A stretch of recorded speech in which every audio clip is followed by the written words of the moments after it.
اللہ کے واسطے چپ رہنا سیکھو، صبر کرنا سیکھو، غصے کو پینا سیکھو، آپ کی زندگی چھوٹے سے گھر میں بھی جنت بن جائے گی۔ میں پڑھ رہا تھا کتاب، پڑھتے پڑھتے ذرا مجھے تھکن ہوئی، میں نے کتاب بند کی اور آنکھ اوپر کی تو ہم ایک بس کو کراس کر رہے تھے۔ اس کے پیچھے لکھا ہوا تھا دل، بہت بڑا کر کے دل، آگے لکھا تھا برائے فروخت، نیچے لکھا تھا قیمت، آگے لکھا تھا ایک میٹھا بول۔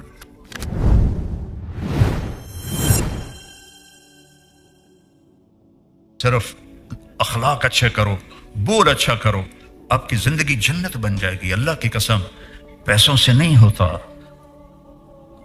رویوں سے ہوتا ہے، رویوں سے۔ میٹھے بول میں جادو ہے۔ ہماری بسیں ہیں، ان کے پیچھے الٹے سیدھے جملے ہوتے ہیں، ہارن دے کر پاس کریں۔ جب تھوڑی پرانی ہوتی ہے تو پیچھے لکھا ہوتا ہے یا پاس کر یا برداشت کر۔ جب تھوڑی اور پرانی ہوتی ہے تو پیچھے ایک ملنگ بنا ہوتا ہے اور لکھا ہوتا ہے نہ چھیڑ ملنگانو۔ یہ تو فضولیات ہو، یہ میں نے علم حاصل کیا ہے سڑکوں سے، کہ میری زندگی سڑکوں پہ بہت گزری، ایک بس نے سارے دھونے دھو دیے۔ میں پڑھ رہا تھا کتاب، پڑھتے پڑھتے ذرا مجھے تھکن ہوئی، میں نے کتاب بند کی اور آنکھ اوپر کی تو ہم ایک بس کو کراس کر رہے تھے۔ اس کے پیچھے لکھا ہوا تھا دل، بہت بڑا کر کے دل، آگے لکھا تھا برائے فروخت، نیچے لکھا تھا قیمت، آگے لکھا تھا ایک میٹھا بول۔ ایک میٹھا بول، میٹھا بول بولنا سیکھو، چپ رہنا سیکھو۔ ہماری ایک دھوبن تھی، میں ہر جگہ سناتا ہوں، ماسی شریفہ ایڈی موٹی، چھوٹے قد دی، 4 یا 9 سب نو نچا کے رکھ دیا۔ ایک دن آ گئی میری بہن کول، بی بی اے میری 9 بڑیاں لڑ دیاں، میں نے کوئی تویز دی، ساری میری نوکر بن جاؤں۔ ساس کی تمنا ہوتی ہے کہ بہو نوکر بن جائے، بہو کی تمنا ہوتی ہے کہ ساس میرے نیچے لگ جائے، بہو بیٹی بن جائے، ساس مام بن جائے، تو کتنا اچھا رشتہ ہے۔ میں نے اپنی 2 بیٹیاں روانہ کر دی اور اپنے بیٹے کے لیے ایک بیٹی لے کر آیا۔ تو اس کو میں اپنی بیگم سے کہتا تھا کہ بیگم تیرے اخلاق کا پتہ چلے گا جب تیری بہو آئے گی۔ بیٹیوں کے لیے تو ہر ماں فدا ہوتی ہے، قربان ہوتی ہے، جب تیری بہو آئے گی نا پھر میں دیکھوں گا کہ تیرے اخلاق کیا ہیں۔ اور اللہ کے فضل سے اس نے پورا کر کے دکھایا، بڑھ کے دکھایا۔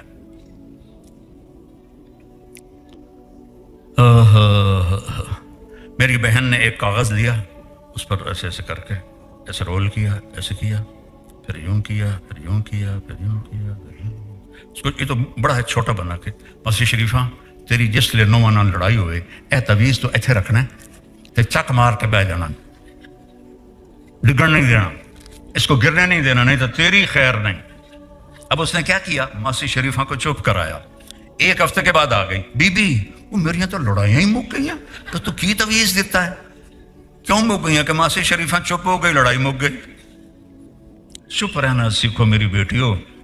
ہمارا سسرالی معاشرہ کوئی اتنا اچھا نہیں ہے، کوئی قابل تعریف معاشرہ نہیں ہے ہمارا۔ ہندوستان سے آئے ہوں، پاکستان سے آئے ہوں، سسرالی معاشرہ بہت دکھ دیتا ہے۔ اللہ ماشاءاللہ کہیں لڑکیاں بڑی شیرنی نکل آتی ہیں، ورنہ عام طور پہ سسرالی معاشرہ نا انصافی کرتا ہے۔ میرے نبی نے فرمایا یہ میرے مدینے کے صحابہ بڑے اچھے لوگ ہیں۔ عجیب حدیث یاد آئی، میرے مدینے کے صحابہ بڑے اچھے لوگ ہیں۔ کیوں یا رسول اللہ؟ کہ جس کی بیٹی کو بیاہ کے لاتے ہیں نا، اس بچی کو یہ پتہ نہیں لگتا کہ میں ماں باپ کے گھر ہوں یا سسرال کے گھر۔ یہ سیکھو، درگزر کرنا سیکھو۔ عورت کو اللہ نے زیادہ نازک بنایا ہے، قربانی زیادہ ہے۔ ماں چھوڑی، باپ چھوڑا، بہنیں چھوڑی، بھائی چھوڑے، سہیلیاں چھوڑی، گھر چھوڑا، عادات چھوڑی، اور ایک پرائے گھر میں جا کے چلی گئی۔ چوتھے دن ہی اس پر چڑھائی شروع ہو جاتی۔ پہلے تو پتر نو سنگت چال ہے، تو بیوی دی کچھ چی بڑھیا رہ جاندہ، ماں نو تو پوچھتا ہی نہیں، اور اس پر طلاقیں ہو گئیں۔ اللہ کے واسطے اب میرے بچے بھی بیٹھے ہو، بیٹیاں بھی بیٹھے ہو، بھائی بہنیں بھی بیٹھے ہو، چپ رہنا سیکھو، صبر کرنا سیکھو، غصے کو پینا سیکھو، آپ کی زندگی چھوٹے سے گھر میں بھی جنت بن جائے گی۔ اب محل کھڑا کر دیں، نہ آپ کی زبان اچھی ہو، نہ بیوی کی زبان اچھی۔ چند سال پہلے ایک میرے دوست ہیں، 10-12 ارب کی پارٹیاں کہنے لگے جی ایک خاتون آپ سے ملانی ہے، یہ انگلینڈ میں رہتی ہیں اور میرے جیسے 200 آدمی اس کے خاوند کی جیب میں آ سکتے ہیں، خود وہ 10-12 ارب کی پارٹی ہے، وہ کہہ رہے ہیں میرے جیسے 200 اس کے خاوند کی جیب میں آتے ہیں۔ میں کہا ملا دو، میں کہڑا پاؤنڈ لینے۔ تو وہ آئی اور تھوڑی دیر بعد رونے لگی، کہنے لگی مولانا میری کیا زندگی ہے، لوگ سمجھتے ہیں میں بڑی خوش قسمت ہوں، بڑا پیسہ ہے، بڑی گاڑیاں ہیں، بڑے زیور ہیں، میرے خاوند کا سلوک ہی اچھا نہیں تو میں آگ لگاؤں۔ اس کو سلوک نہیں ملا، باقی سب کچھ ملا، تو ایک اجنبی کے سامنے بیٹھی رو رہی ہے۔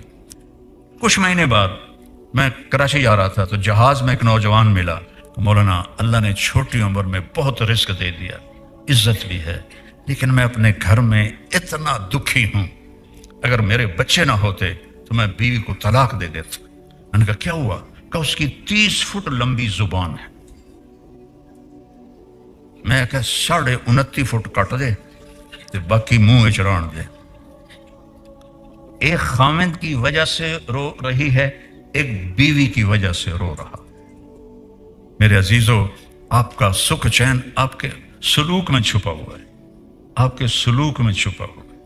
باقی اصل زندگی تو جنت میں ملے گی جہاں کوئی لڑائی نہیں ہوگی۔ لڑائی نہ ہو یہ تو ہوتا ہی ہے۔ نبیوں کے بعد سب سے بڑا جوڑا ہے علی و فاطمہ، ان سے بڑا جوڑا کوئی۔ میرے نبی تشریف لائے بیٹی کے گھر، وہ ایسے بیٹھی، بیٹا کیا ہوا؟ کہ میرا اور علی کا جھگڑا ہو گیا، اب اس سے بڑا گھرانہ میں کہاں سے پیش کروں؟ آپ نے کہا علی کدھر ہے؟ کہ باہر نکل گئے۔ اب آپ نے یہ نہیں کہا کہ میں سسر ہوں، میں کیسے داماد کو بلاؤں؟ آپ خود ڈھونڈنے گئے تو آپ مسجد میں لیٹے ہوئے تھے، تو ہم نے کہا کم یا ابا تراب، ابو تراب اٹھو۔ مٹی لگی ہوئی تھی، تراب مٹی کو کہتے ہیں۔ حضرت علی فرماتے ہیں مجھے یہ لقب پوری دنیا مل جانے سے بھی زیادہ محبوب ہے۔ اور آپ ان کو لائے، گھر آئے، کوئی بات نہیں فاطمہ سے پوچھی نہ علی سے پوچھی۔ یہ جو صلح کرانے جاتے ہیں نا، یہ ہو لڑا کے آ جاتے ہیں، ہاں بھائی تو کی آخیا؟ میں تو کچھ نہیں آخیا، یہ نہیں آخیا، ہاں بھائی تو کی آخیا؟ میں تو کچھ نہیں آخیا، اس آخیا ہے۔ او ماشاءاللہ ڈھیر اگلا کے آ جا۔ میرے نبی نے کیا کیا؟ سنو غور سے۔ آپ ایسے لیٹ گئے، میں لیٹ کے میں بھی کھاتا ہوں، آپ ایسے لیٹ گئے اور ادھر علی کو لٹایا، ادھر فاطمہ کو۔ علی کا ہاتھ اٹھا کے اپنے سینے پہ رکھا، فاطمہ کا ہاتھ اٹھا کے علی کے ہاتھ پہ رکھا، اور اپنا ہاتھ فاطمہ کے ہاتھ پہ رکھا۔ اب یہ علی کا ہاتھ، یہ فاطمہ کا ہاتھ، یہ میرے نبی کا ہاتھ۔ اور آپ نے فرمایا دونوں سے کہو ہماری صلح ہو گئی۔ کچھ نہیں پوچھا، کہو ہماری صلح ہو گئی۔ کہا جی ہماری صلح ہو گئی۔ دونوں خوش ہو گئے اور آپ باہر نکلے، وہ رنگ چمک رہا۔ صحابہ نے پوچھا یا رسول اللہ بڑے خوش نظر آ رہے ہیں۔ فرمایا علی و فاطمہ کی صلح کرا کے آ رہا۔ تو یہاں تو یہ کھٹ پٹ چلتی رہے گی، اس کو مٹانا ہے، اس کو بڑھانا نہیں ہے۔